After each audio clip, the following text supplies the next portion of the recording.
Marie-Anne. Everyone give Marie-Anne a...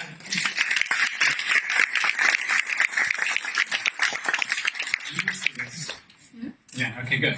All right, so what's your background? My background, IT.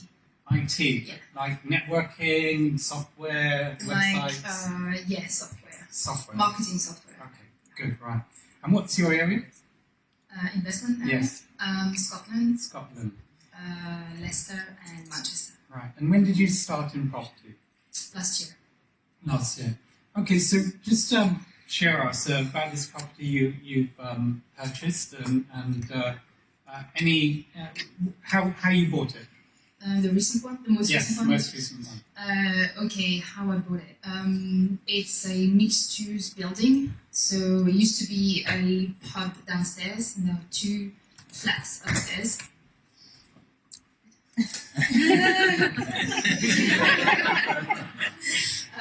So I bought it in March this year, and we were visiting. So it's up in Scotland. We visited it. We visited the area last year, and then on the way back, I can't remember, and we saw it was boarded, and so we decided to stop and ask people around if they knew the owner. And we started a conversation over there. So it took a few months, but nobody was really in a rush.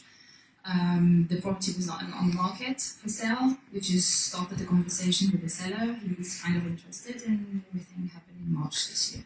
Oh, okay. So everyone, just a round of applause. So do you normally drive around looking for boarded up properties? I do. I love it. Yes. Yes. Yeah. If I see a boarded property, I just stop and I can't resist. And so this is seriously one of your strategies? Yes. Yeah. Okay. Yeah. What can you share with everybody here if they do see a boarded up property? What should they do? How do they find the owner and how do you find the owner? You need a bit of gut, to be honest, because it was not natural for me just to stop and just ask people around.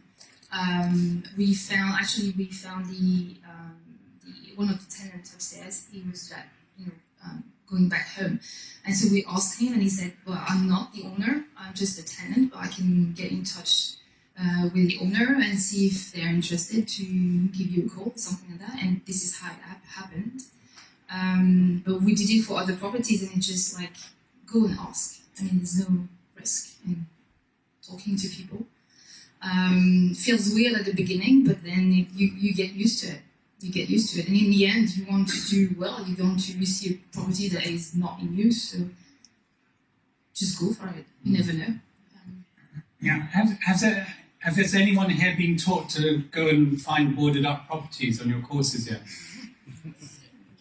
No. Okay. So did you learn that from a course, or did you just decide to do this? I don't know. I think I've attended the distressed property course, and I can't remember if they said that, but basically distressed, I mean, there are distressed everywhere. It can be either distressed seller or distressed property.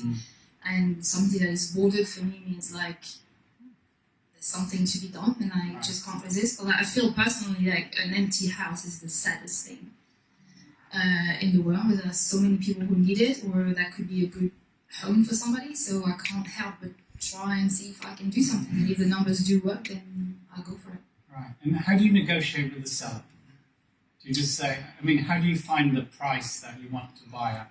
Oh, I went online. I did all the research that Legacy, teaches us to do. Just look at the land registry, the Zoopla, Rightmove, all the sites, just to check the value of the property and the exit strategy as well.